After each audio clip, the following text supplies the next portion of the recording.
Good morning everyone. आप सभी का मेरे YouTube channel excellent English education point में स्वागत है। और मैं आशा करता हूं कि आप लोग भी अपनी जगह पर जहां भी हो मस्त होंगे, स्वस्थ होंगे, खुश होंगे और एक नई योजना के बारे में सोच रहे होंगे, यानी you are thinking about your brilliant future.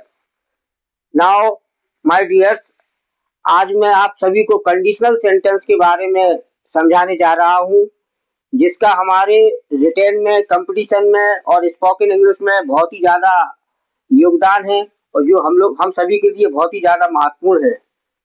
तो let's come to the point. Conditional sentences. Conditional sentences का मीन्स होता है शर्त संबंधी वाक्य। ऐसे वाक्य जिसमें शर्त रखी जाती है उन्हें कहते हैं कंडीशनल सेंटेंसेस। तो कंडीशनल सेंटेंसेस शर्त प्रकट करने वाले सेंटेंस वाक्य हमेशा इफ, यदि, अगर या अनलेस, जब तक कि नहीं, वर्ड शब्दों से प्रारंभ होते हैं। कंडीशनल सेंटेंसेस शर्त प्रकट करने वाले वाक्य मुख्य रूप से तीन प्रकार के होते हैं। Number 1 probable condition, number 2 improbable condition, number 3 impossible condition. तो आइए सबसे पहले हम लेते हैं first probable condition. Probable condition का मतलब होता है यदि, अगर, जब तक कि नहीं, इफ और अनलेस शब्दों के द्वारा फ्यूचर टेंस में ऐसी शर्त रखी जाती है जिसकी पूर्ण होने की संभावना होती है। जिसकी पूर्ण होने की संभावना होती है, जिसको हम कह सकते हैं संभावित स्थिति या संभाव्य अवस्था। तो होता क्या है, इफ या अनलेस वाले सेंटेंस को प्रेजेंट इंडेफिनिट में बनाते हैं और अन्य सेंटेंस को, जो दूसरा सेंटेंस होता है, को फ्यूचर इंडेफिनिट में बनाते हैं। जबकि देखने और बोलने में दोनों सेंटेंसेस फ्यूचर टेंस के लगते हैं। दोनों सेंटेंसेस के अंत में मेन वर्ब के साथ गा, गी, गे आता है। दोनों सेंटेंसेस के अंत में जो मेन वर्ब आती है उसके साथ गा, गी, गे आते हैं, जिससे हमें लगता है कि दोनों सेंटेंसेस हमारे फ्यूचर इंडेफिनिट के हैं, फ्यूचर टेंस के हैं। तो आइए, लेकिन ऐसा होता नहीं है। जो हमारा यदि और अगर वाला जो सेंटेंस होता है, जो हमारा इफ वाला सेंटेंस, अनलेस वाला सेंटेंस होता है, वो प्रेजेंट इंडेफिनिट में बनता है और जो दूसरा सेंटेंस होता है उसको हम फ्यूचर इंडेफिनिट में बनाते हैं। ऐसा क्यों होता है ये भी मैं स्पष्ट कर देता हूं। ऐसा इसलिए होता है कि जब कोई काम हम प्रेजेंट में करते हैं तो उसका फल हमें फ्यूचर में मिलता है। उसका फल हमें कब मिलता है? फ्यूचर में मिलता है। तो आइए सेंटेंस के थ्रू हम समझते हैं। यदि तुम कठिन परिश्रम करोगे तो पास हो जाओगे। इसका मीन्स क्या हुआ कि यदि तुम कठिन परिश्रम करते हो तो पास हो जाओगे। पहले तो तुम्हें करना है, उसके बाद पास होगे, है ना। तो पहला स्टेप हमारा प्रेजेंट में आएगा, तब सेकंड स्टेप हमारा फ्यूचर में जाएगा। जब तक वह सत्य नहीं बोलेगा, यानी कि जब तक वह सत्य नहीं बोलता है मैं उसे क्षमा नहीं करूंगा। तो इसमें भी देखिए, ये पहला सेंटेंस इस तरह से प्रेजेंट इंडेफिनिट में है।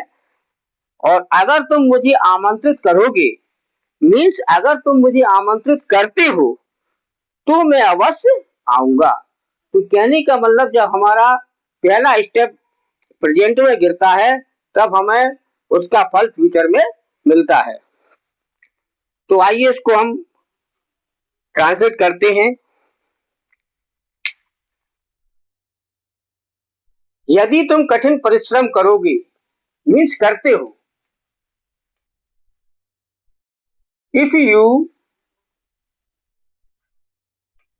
Work hard, if you work hard, comma, you will pass.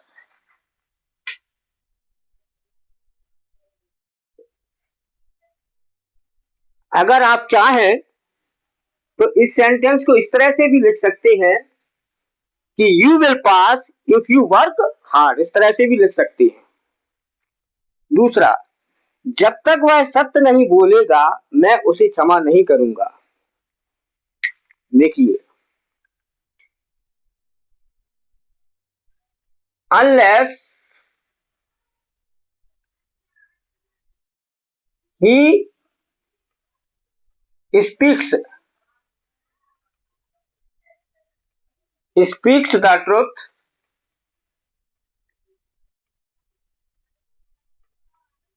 Unless he speaks the truth.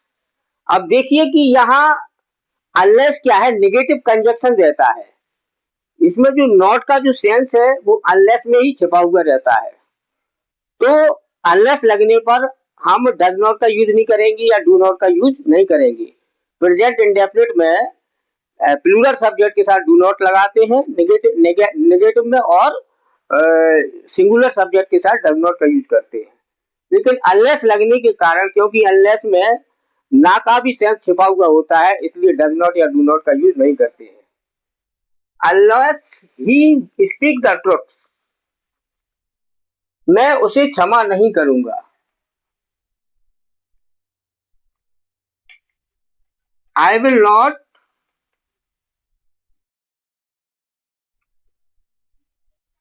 Forgive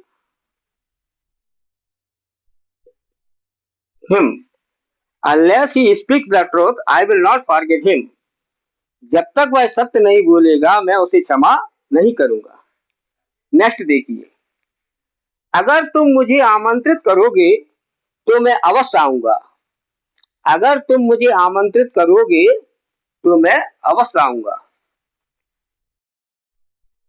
तो इफ यू इनवाइट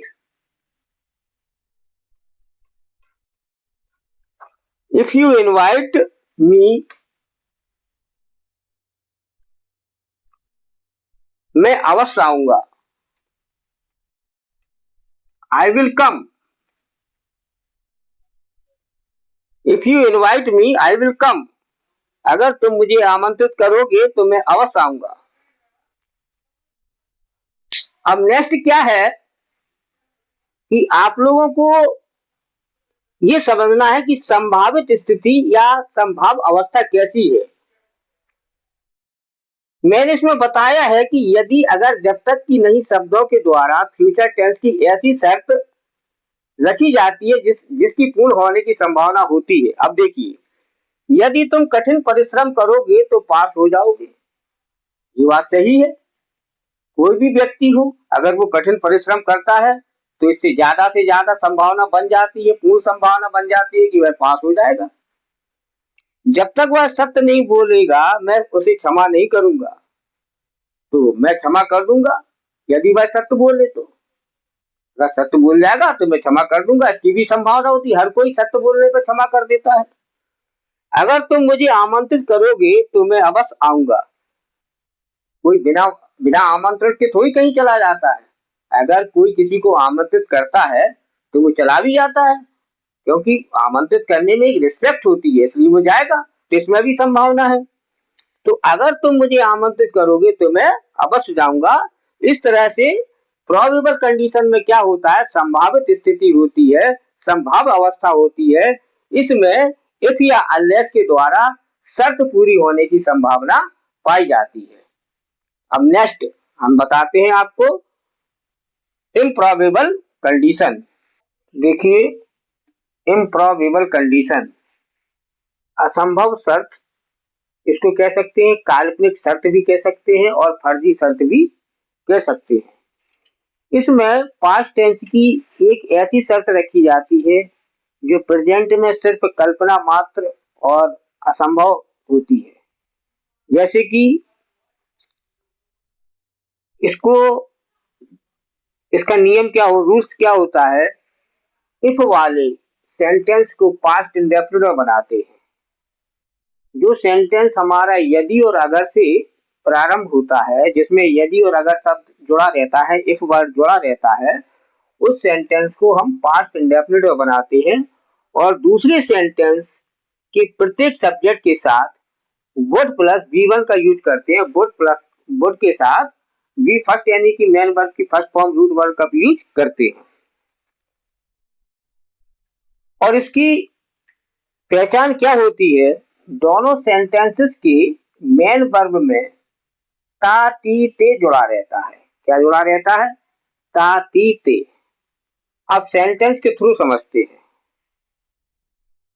अगर तुम कठिन परिश्रम करते, देखिए इसमें ते जुड़ा हुआ है, तो तुम पास हो जाते, इसमें भी ते जुड़ा हुआ है। ये इनकी पहचान है कि दोनों वाक्यों के अंत में ता ती ते मेन वर्ब के साथ जुड़ा रहता है। अब इसकी कंडीशन देखिए कि इम्प्रॉबेबल कंडीशन कैसी है, यानी असंभव या फर्जी शर्त या काल्पनिक शर्त कैसी है। अगर तुम कठिन परिश्रम करते तो तुम पास हो जाते। अब प्रेजेंट में तो वो कल्पना मात्र हो गई ना, असंभव हो गया। अब अगर करते ना तब पास हो जाते, या तो है नहीं ना पास हो सकते हो, तो प्रेजेंट में क्या हुई? असंभव हो गई। प्रेजेंट में अब क्या हो गया है? ये सब असंभव हो गया है, यानी कल्पना मात्र रह गई है ये बात कि अगर तुम कठिन परिश्रम करते तो तुम पास हो जाते। अब प्रेजेंट में वो चीज असंभव है, ना तो तुमने कठिन परिश्रम किया और ना तुम पास हो पाए। तो इसमें क्या है, अगर वाले सेंटेंस को हम पास्ट इंडेफिनिट में बनाते हैं और दूसरे सेंटेंस के प्रत्येक सब्जेक्ट के साथ हम वुड का यूज करते हैं और उसके साथ वर्ब की फर्स्ट फॉर्म लगाते हैं। अब देखिए,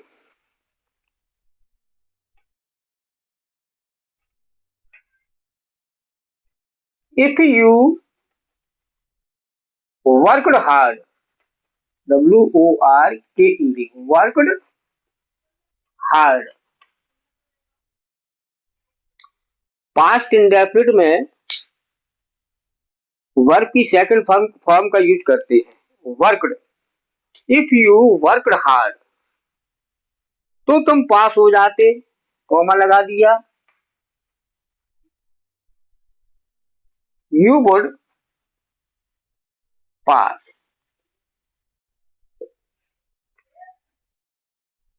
नेक्स्ट, अगर वह नियमित दवा लेता तो वह जल्द ठीक हो जाता।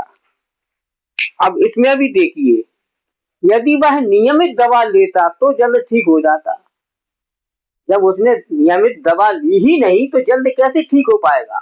तो अब ये चीज प्रेजेंट में असंभव हो गई, कल्पना मात्र हो गई कि अब क्या ठीक हो सकता है। वो अगर नियमित दवा लेता तो ठीक हो जाता। तो इसमें भी पास्ट टेंस की इम्पॉसिबल कंडीशन है, अगर वह नियमित दवा लेता तो वह जल्द ठीक हो जाता।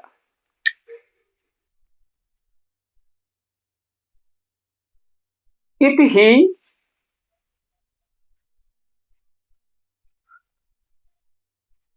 took medicines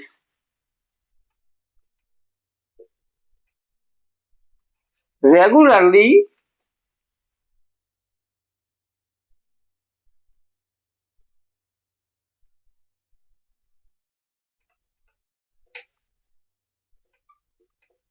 he would recover soon.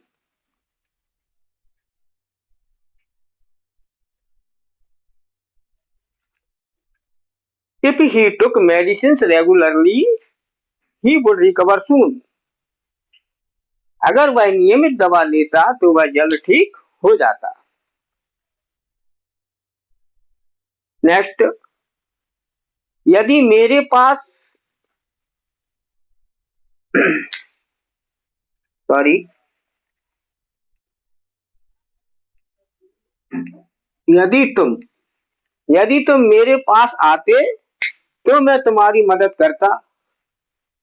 ये भी इम्पॉसिबल हो गया। आप प्रेजेंट में वो बात ही निकल गई, अब तो कल्पना मात्र रह गई है कि यदि तुम मेरे पास आते तो मैं तुम्हारी मदद करता, ना तो तुम उस समय मेरे पास आए ना मैं तुम्हारी मदद कर पाया। तो इम्पॉसिबल हो गया प्रेजेंट में, ये चीज क्या हो गई प्रेजेंट में इम्पॉसिबल हो गई है। तो इसको भी कैसे बनाएंगे?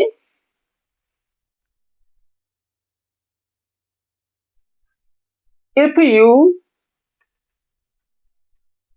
केम, second form, if you came to me, यदि तुम मेरे पास आते तो मैं तुम्हारी मदद करता।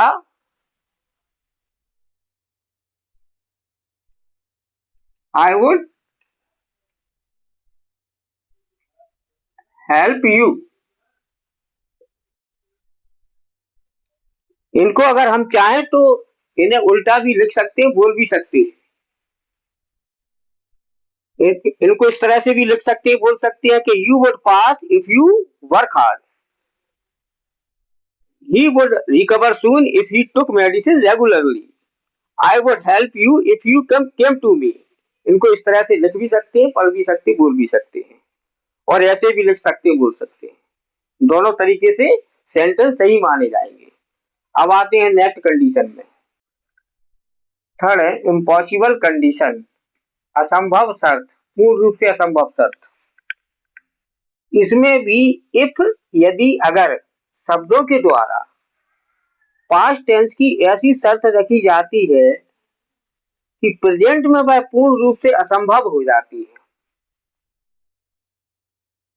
इसकी रिकॉग्निशन है, पहचान क्या है कि सेंटेंस के अंत में मेन वर्ब के साथ होता, होती, होते, आए होते, गए होते, लिया होता, दिया होता, ईटीसी वर्ड्स आते।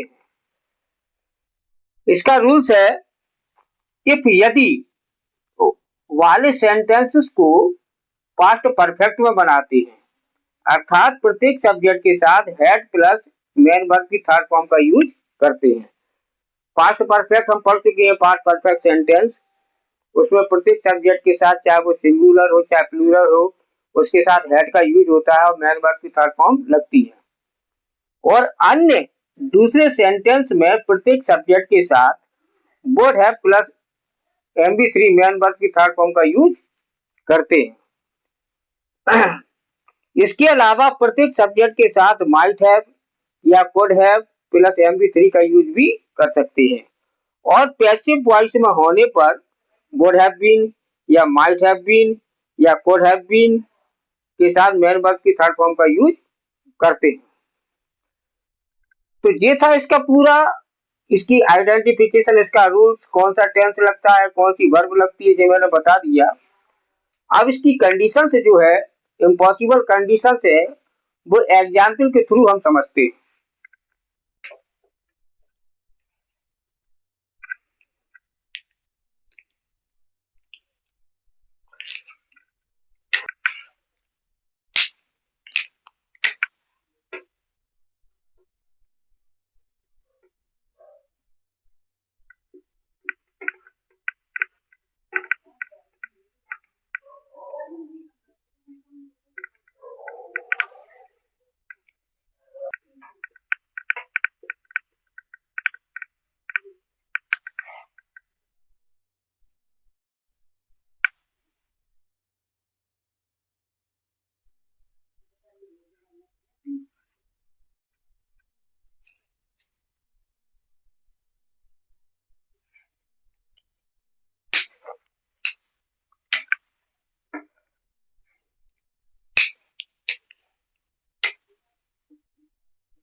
यदि मैं प्रधानमंत्री होता तो मैंने इस देश से भ्रष्टाचार हटा दिया होता। यानी होता, होता का मतलब हो गया होता है। यदि मैं प्रधानमंत्री हो गया होता या बन गया होता तो मैंने इस देश से भ्रष्टाचार हटा दिया होता। अब प्रेजेंट में क्या स्थिति है कि ना तो मैं प्रधानमंत्री हो पाया और ना ही मैं भ्रष्टाचार को हटा पाया। तो अब इम्पॉसिबल कंडीशन हो गई है, अब तो असंभव शर्त हो गई है, अब तो कुछ हो ही नहीं सकता है। तो इसको कहते हैं इम्पॉसिबल कंडीशन। अब इसमें क्या है कि यदि वाले क्लॉज को, जो हमारा प्रिंसिपल क्लॉज है,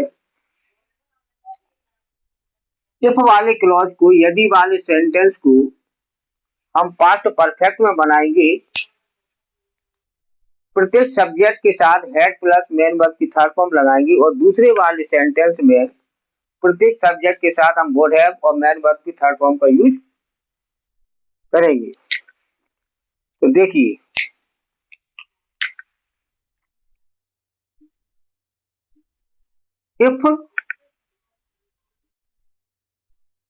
if I had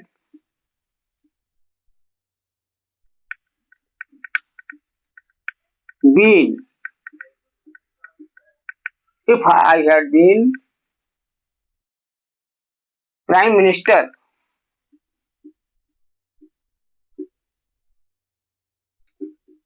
या पीएम बोल दो, if I had been PM,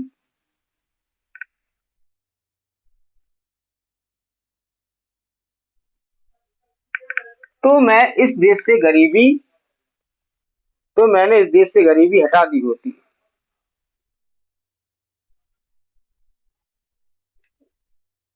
I would have removed, sorry भ्रष्टाचार लिखा हुआ है, I would have removed corruption,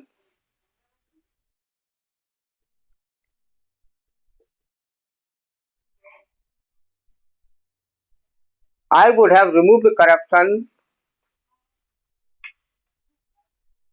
from this country.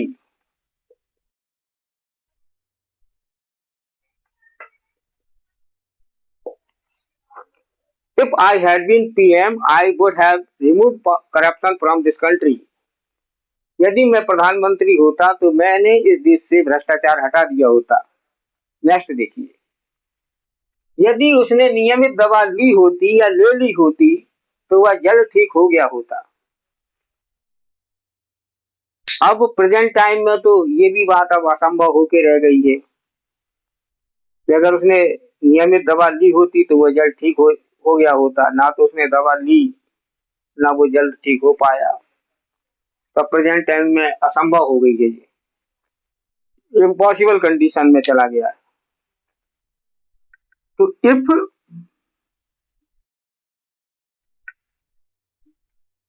if he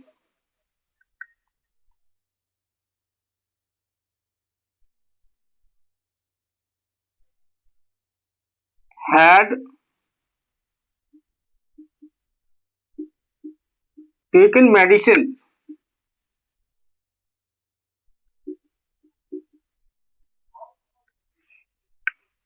if he had taken medicine, comma,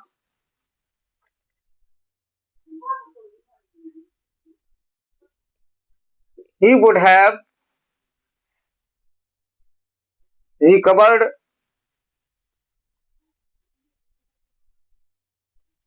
soon.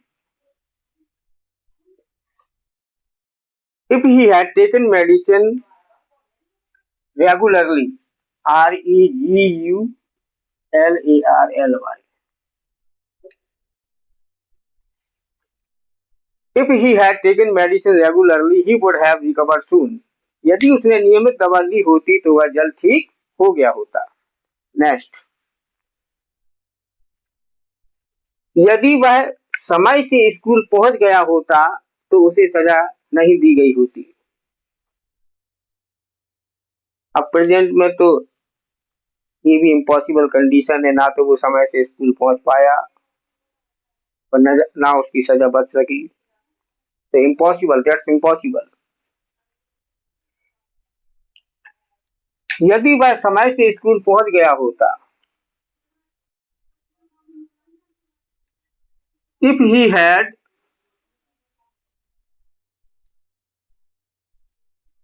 Read school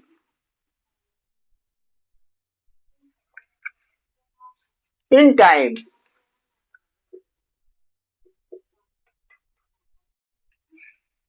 if he had reached school in time,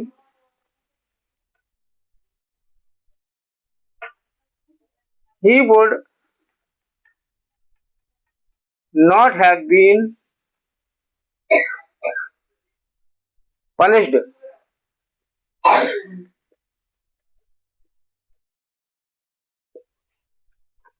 If he had reached school in time, he would not have been punished. तो देखिए, यदि वह समय से school पहुंच गया होता तो उसे सजा नहीं दी जाती। अब इसमें कुछ और भी इंटरेस्टिंग सेंटेंस आ जाते हैं, जैसे हम कहने लगते हैं कि काश में ऐसा होता, तो इसमें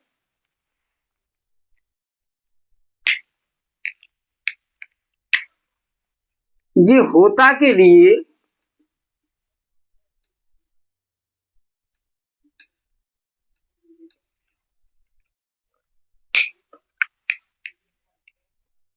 हैड के साथ बीन का यूज कर देते हैं। Had been, had been. यदि मैं राजा होता, if I had been a king. यदि मैं प्राइम मिनिस्टर होता, if I had been a prime minister.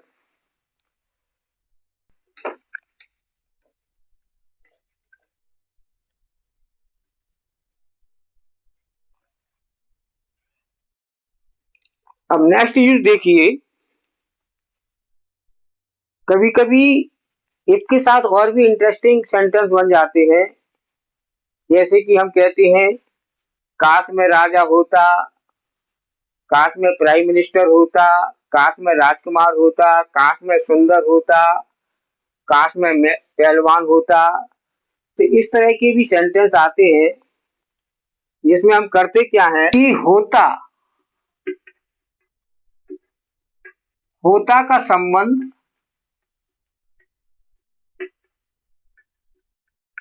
Noun या एडजेक्टिव,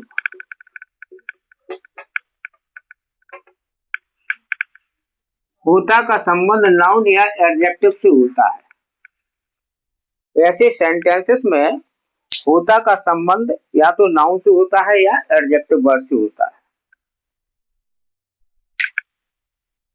अब इनका स्ट्रक्चर इस प्रकार से होता है,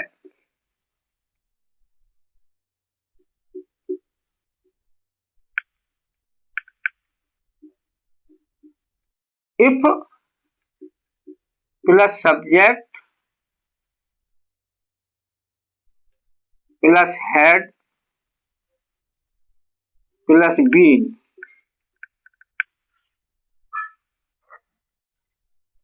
या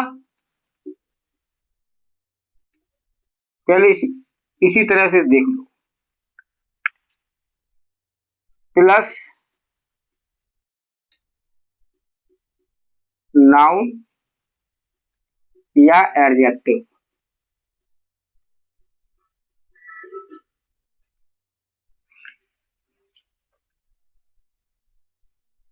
बीन मीन्स होता। ये बीन शब्द दिया गया है, इसका मतलब है होता। बीन्स का क्या मतलब होगा? होता, होता, होती, होते। और इसको इफ माने यदि, यदि बराबर काश भी होता है, यदि बराबर काश भी होता है। यदि का मतलब क्या, यदि मैं राजा होता तो इसको हम ऐसे भी बोल सकते हैं ना, काश मैं राजा होता। तो यदि बराबर काश, यदि और काश सेम वर्ड है, हम यदि भी बोल सकते हैं, यदि के स्थान पर काश भी बोल सकते हैं। तो यदि मैं राजा होता, यदि मैं राजा होता, इसको ऐसे भी बोल सकते हैं, काश मैं राजा होता। तो दोनों सेंटेंस की इंग्लिश सेम बन सकती है।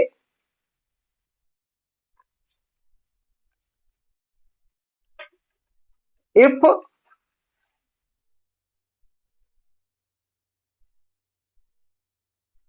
I had been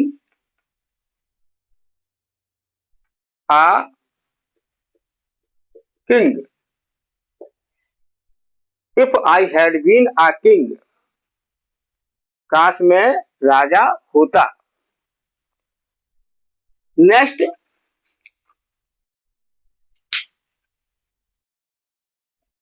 एक बड़ी स्ट्रेंज इंफॉर्मेशन है कि इफ में इंटेरोगेटिव सेंस छिपा हुआ रहता है। इफ में क्या का सेंस छिपा हुआ रहता है। तो हम यदि और काश की इंग्लिश लगाने के लिए, यदि और काश का सेंस निकालने के लिए, अगर हम इफ को हटा करके सब्जेक्ट के पहले हैड लगा देते हैं तो उसका मतलब भी काश निकलेगा। उसका मतलब भी क्या निकलेगा, काश निकलेगा। इसको हम इस तरह से भी बना सकते हैं। और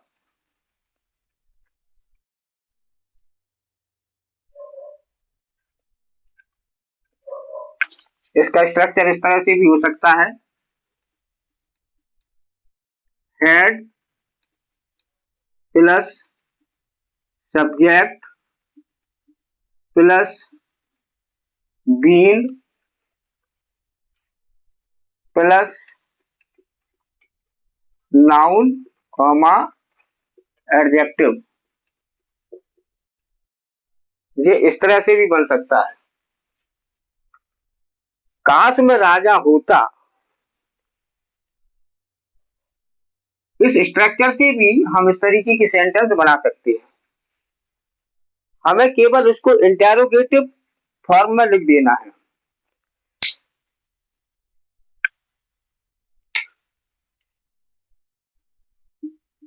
यदि मैं पक्षी होता, यदि मैं पक्षी होता, काश मैं पक्षी होता, काश मैं पक्षी होता।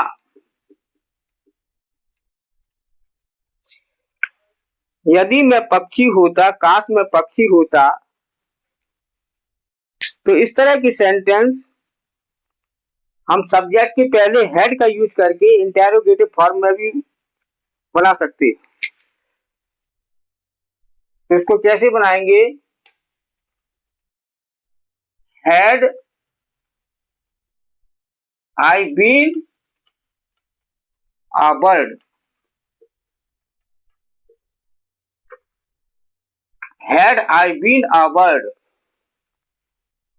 काश मैं पक्षी होता। तो इसको इस तरह से भी बना सकती है। इसका एक नेक्स्ट यूज और भी है, मैं वो भी बता देता हूं कि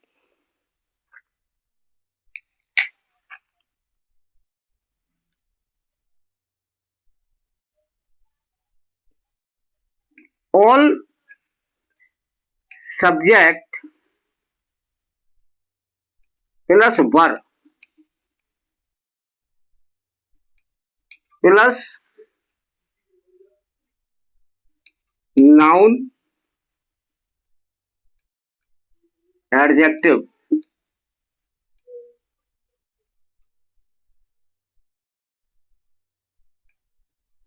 इधर इफ लगाना पड़ेगा। If plus all subject plus verb plus noun adjective, इस स्ट्रक्चर से भी वर्ब मीन्स भी होना होता है।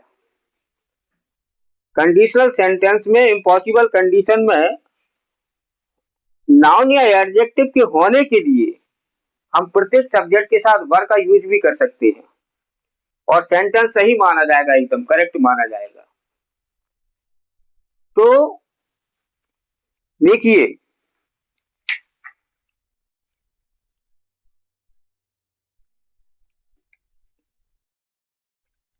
काश में सुंदर होता,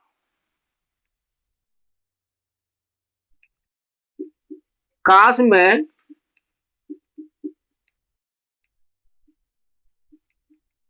सुंदर होता, यदि मैं सुंदर होता, यदि मैं सुंदर होता,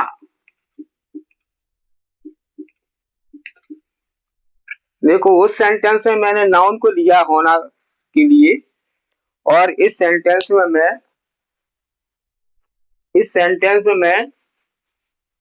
होना के लिए मैंने एडजेक्टिव को लिया है। इस सेंटेंस में होना के लिए मैंने एडजेक्टिव वर्ड को लिया है। तो इसको हम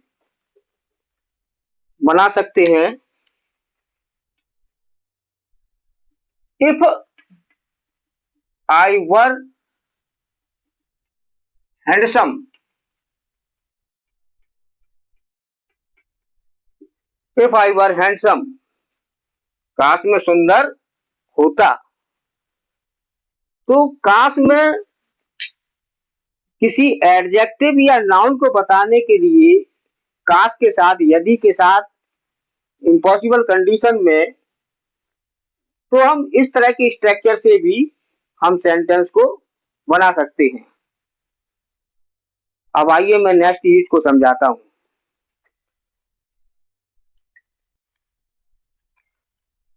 तो आइए अब देखते हैं एज इफ के बारे में। Use of as if, as though. As if और एज दो का सेम हिंदी में मतलब होता है। एज इफ मीन्स मानो की और एज दो मीन्स भी मानो की, जैसा की, बिल्कुल सेम अर्थ होता है। आप दो में से कोई सा भी यूज कर सकते हैं, दोनों ही यूज सही है और सही माने जाएंगे। अब एक्चुअल है क्या कि एज इफ का यूज ज्यादा प्रचलित है, इसका प्रयोग ज्यादा करते हैं रिटेन में भी और बोलचाल में भी, उतना एज दो का नहीं करते हैं। बस फर्क इतना है। तो देखिए, एज इफ का यूज किसी कल्पना, धारणा या ऐसी स्थिति को व्यक्त करने के लिए होता है जो वास्तविकता से परे हो, जो वास्तविकता से परे हो। और हिंदी में इसे मानो की या जैसा की से दर्शाया जाता है। मानो की या जैसा की शब्दों से दर्शाया जाता है, शो किया जाता है। अब आते हैं एग्जाम्पल के थ्रू हम इसको समझते हैं। तो देखिए, एज इफ के बाद जो भी सेंटेंस आता है उसमें अगर हमारी अनरियल कंडीशन आती है, इमेजिन अगर हम किसी चीज के लिए करते हैं, तो उसमें सभी सब्जेक्ट के साथ वर्ब का यूज करते हैं। वर्ब के साथ नाउन या एडजेक्टिव का यूज करेंगे, बिकॉज वर्ब मीन्स होता है होना। तो इसमें जब अनरियल कंडीशन में ले जाते हैं तो वर्ब मीन्स निकलता है होता है, होता, होती, होते। मैं कोई वकील होता, मैं कोई डॉक्टर होता, मैं कोई राजा होता, मैं कोई रानी होती, मैं पक्षी होता, मैं काला होता, मैं गोरा होता, मैं सुंदर होता। ऐसे शब्द निकल करके आते हैं। तो इस प्रकार की अनरियल कंडीशन बताने के लिए सब्जेक्ट चाहे सिंगुलर हो चाहे प्लूरल हो, कोई भी सब्जेक्ट हो, उसके साथ हमें वर का ही यूज करना है। ऐसा नहीं है कि किसी के साथ आप वाज का यूज कर देंगे, किसी के साथ वर का यूज कर देंगे, तो अनरियल कंडीशन में ये नहीं चलेगा। सब्जेक्ट कोई सा भी हो, चाहे सिंगुलर हो चाहे प्लूरल हो, सभी के साथ हमें वर का यूज करना है।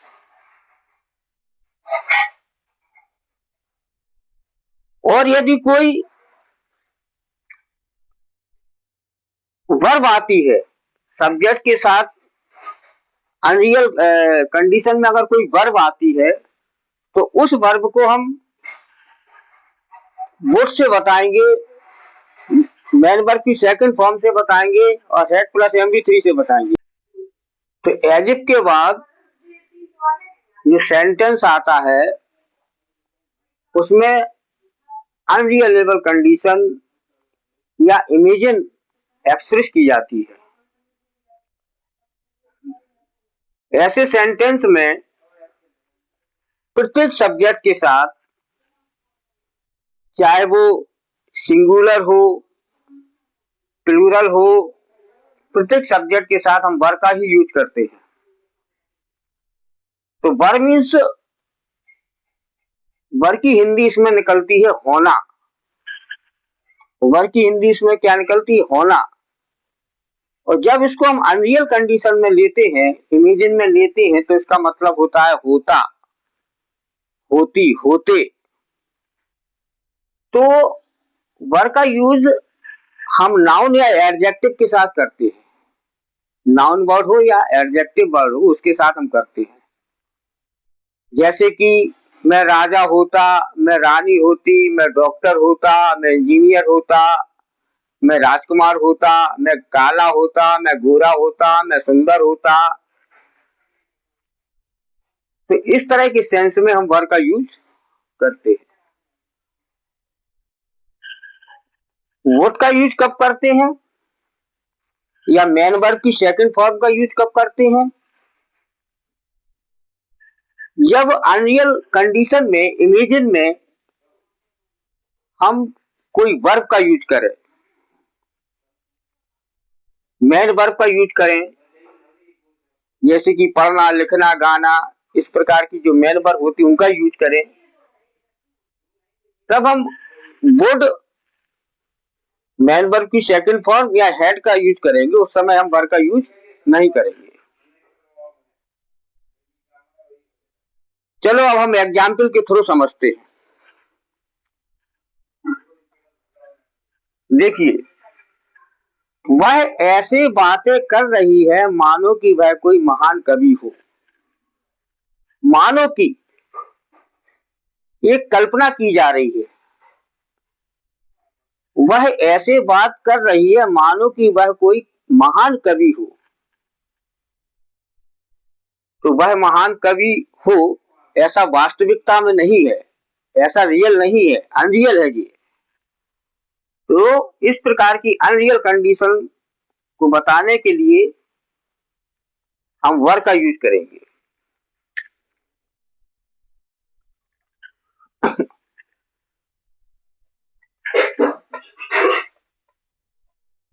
तो she is talking, she is talking as if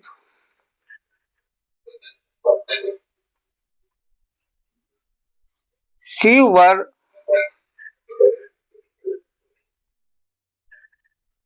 a great poet. She is talking as if she were a great poet.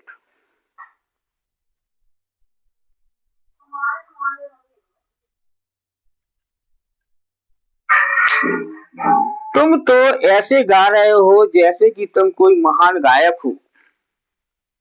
मतलब वो महान गायक की तरह गा रहा है, लेकिन वास्तविकता में वो महान गायक है नहीं, ये सिर्फ कल्पना की जा रही है। तो तुम तो ऐसे गा रहे हो जैसे कि तुम कोई एक महान गायक हो।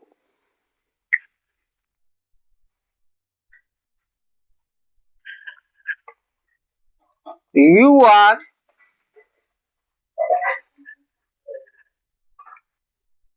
Singing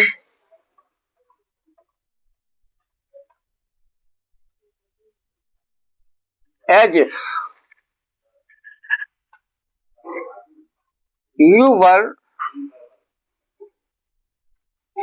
a great singer.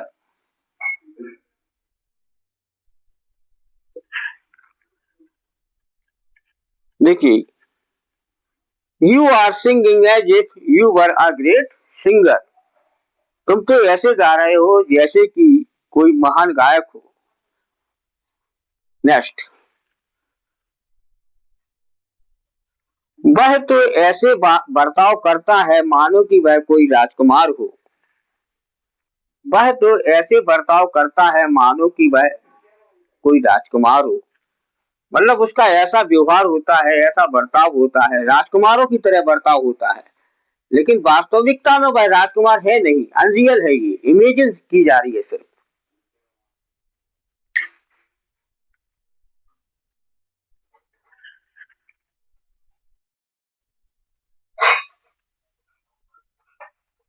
He behave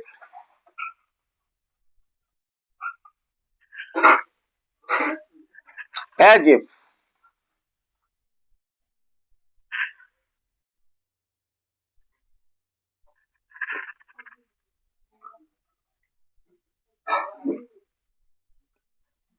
he were a prince.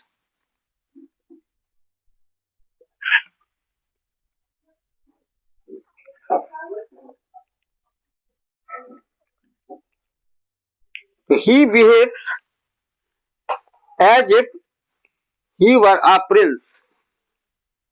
वह ऐसे बर्ताव करता है मानो कि वह कोई राजकुमार हो। नेक्स्ट,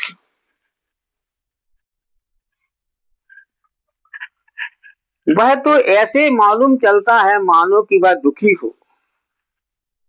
वह तो ऐसे मालूम चलता है मानो कि वह दुखी हो। तो जरूरी नहीं है कि वह दुखी हो सकता उसका चेहरा कुछ ऐसा लग रहा हो जिससे मालूम प्रतीत हो रहा है कि दुखी है, लेकिन ये वास्तविकता नहीं है, अनरियल है।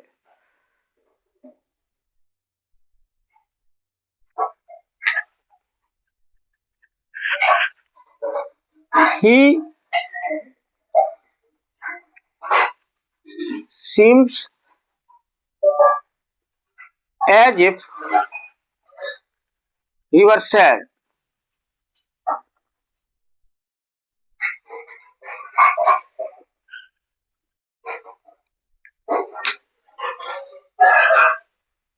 नेक्स्ट,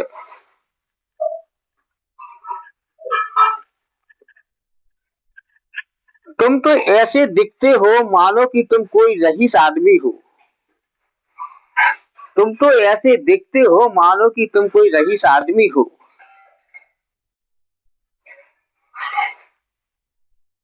यह भी एक इमेजिन है, it is just imagine, imagination.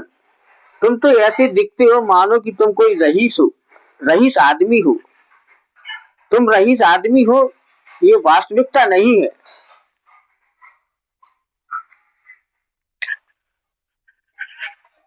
You look as if you were a rich man. अब देखिए,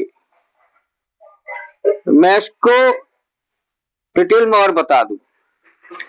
मैंने जब लिखा है कि वर का यूज नाउन और एडजेक्टिव के साथ होगा, ये वर लगा है, ये देखिए एडजेक्टिव नाउन लगा है। ग्रेट, आ ग्रेट पोएट, वर के साथ a great singer, adjective noun. वर के साथ a prince, noun. sad, adjective. a rich man, noun. तो वर का यूज हम नाउन और एडजेक्टिव के साथ ही करेंगे। ठीक है, अब आओ, अगर अनरियल और इमेजिन वाले बताने वाले सेंटेंस में अगर मेन वर्ब आती है तो हम वुड या मेन वर्ब की सेकंड फॉर्म या हेड प्लस MB3 का यूज कैसे करेंगे, नेक्स्ट देखते हैं। अगर आप चाहो तो स्क्रीनशॉट ले सकते हैं। तो अब जहां तक अनरियल कंडीशन में टेंस की बात आती है, अनरियल कंडीशन में कोई मेन वर्ब आती है, तो उसमें क्या करते हैं हम, एज इफ के बाद जो अनरियल कंडीशन वाला जो सेंटेंस आता है उसमें मेन वर्ब के साथ, मेन वर्ब के पहले या तो वुड का यूज करेंगे या मेन वर्ब की सेकंड फॉर्म लगाएंगे या head plus MB3 main verb की थर्ड फॉर्म का यूज करते हैं टेंस के अकॉर्डिंग। कहने का मतलब जैसे कि तुम ऐसे बातें कर रहे हो मानो कि तुम मेरे बारे में सब कुछ जानते हो, जबकि ये रियल नहीं है, मानो कि यानी कि कल्पना कर रहा है वो, जो अवास्तविक है, अनरियल है, इट इज जस्ट इमेजिन। तो देखिए, you are talking as if you would know everything about me,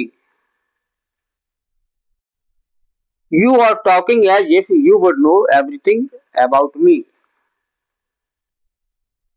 तो जब एज इफ के बाद हमारा जो अनरियलेबल वाला जो सेंटेंस है,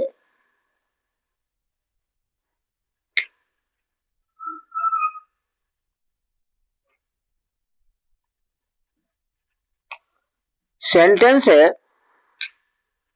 उसमें हम क्या करते हैं कि अगर वो प्रेजेंट इंडेफिनिट में है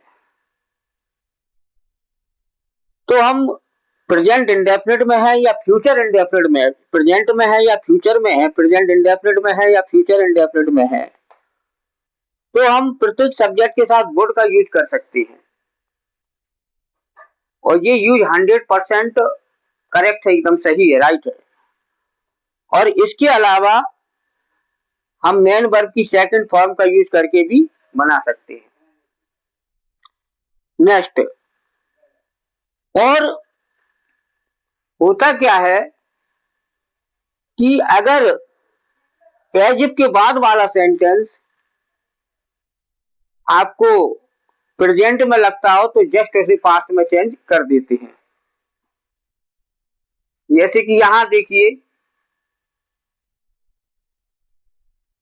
वह तो ऐसे प्रतीत होता है मानो कि किसी ने उसे पीटा हो, पीटा हो मतलब पीट दिया हो, तो ये चीज परफेक्ट हो गई। अब देखने में सेंटेंस ऐसा लग रहा है जैसे प्रेजेंट परफेक्ट का हो, लेकिन अनरियलेबल कंडीशन होने की वजह से, एक इमेजिन होने की वजह से इसको हमने पास्ट में चेंज कर दिया, हैज का हेड कर दिया। क्या कर दिया? हेड। तो जो प्रेजेंट परफेक्ट में है वो पास्ट परफेक्ट में हो जाएगा, जो प्रेजेंट इंडेफिनिट में है वो पास्ट इंडेफिनिट में हो जाएगा, जो भी सेंटेंस जो विल में है वो वुड में चेंज हो जाएगा, जो भी सेंटेंस हमारा ऐसा लगता है कि प्रेजेंट या फ्यूचर में है तो वो पास्ट में चेंज हो जाएगा। वो भी कब? जब एज इफ के बाद हमारी इमेजिन वाला सेंटेंस आए या अनरियल कोई बात की गई हो, अवास्तविक बात की गई हो, उस कंडीशन में।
तो माय डियर, एक कंफ्यूजन और भी है कि कभी कभी एज इफ के बाद, कभी कभी क्या, एज इफ के बाद आने वाला सेंटेंस रियल कंडीशन में भी हो सकता है। रियल कंडीशन मीन्स वास्तविक, वास्तविकता में भी हो सकता है। जैसे कि वह ऐसे प्रतीत होती है मानो कि वह बीमार हो, तो बीमार हो भी सकती है, वास्तव में बीमार हो भी सकती है। उसको देखने में ऐसी ऐसा मालूम चल रहा है, देखने से ऐसा प्रतीत हो रहा है कि वह वास्तव में बीमार है या हो भी सकती है। तो रियल कंडीशन को दर्शाने के लिए एज इफ के बाद जो भी सेंटेंस आता है वो जिस टेंस में रहता है उसको ठीक उसी टेंस में हम ट्रांसलेट करते हैं, उसी टेंस में हम बनाते हैं। तो देखिए, she seems she seems as if she is ill. She is ill। She seems as if she is ill. यहां पर देखिए हमने इज का यूज किया हुआ है क्योंकि वह बीमार हो या है, वह ऐसे प्रतीत होती है मानो कि वह बीमार है या हो। तो she seems as if she is ill, तो यहाँ देखो उसको प्रेजेंट में ही बनाया क्योंकि इसमें वास्तविकता को दर्शाया जा रहा है, इसमें वास्तविकता को, रियलिटी को दर्शाया जा रहा है। नेक्स्ट देखिए, वह ऐसे दिख रहा है मानो कि वह कोई अमीर आदमी हो। वास्तव में अमीर आदमी हो सकता है, रियलिटी में वो अमीर आदमी हो सकता है। वह ऐसे दिख रहा है, उसके ठाट बाट, उसका रहन सहन, उसका पहनावा और उसके बोलचाल से ऐसा मालूम चल रहा है, ऐसा दिख रहा है कि वास्तव में वो अमीर आदमी हो भी सकता है। तो इसमें रियलिटी में लेने के लिए वो एज इफ के बाद वाला सेंटेंस को हम उसी में बनाएंगे जिस टेंस में वो है। तो देखिए, वह ऐसे दिख रहा है, he is looking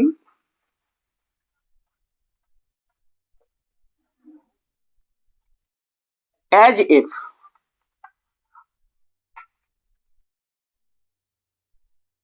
he is a rich man।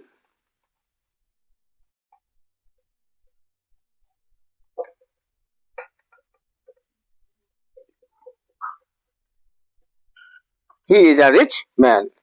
तो देखो, जो सेकंड सेंटेंस एज इफ के बाद वाला सेंटेंस प्रेजेंट में है, इसमें भी इज लगाया, ये भी प्रेजेंट में है, इसमें भी इज लगाया। लेकिन ये यूज जब करेंगे जब एज इफ के बाद वाले सेंटेंस को हमें रियल कंडीशन में लेना हो, वास्तविकता में लेना हो, तब इसका यूज करेंगे। तो इस प्रकार से ये हमारे कंडीशनल सेंटेंस सारे समाप्त हुए और मैं आशा करता हूं कि आप लोगों ने बहुत कुछ सीखा होगा।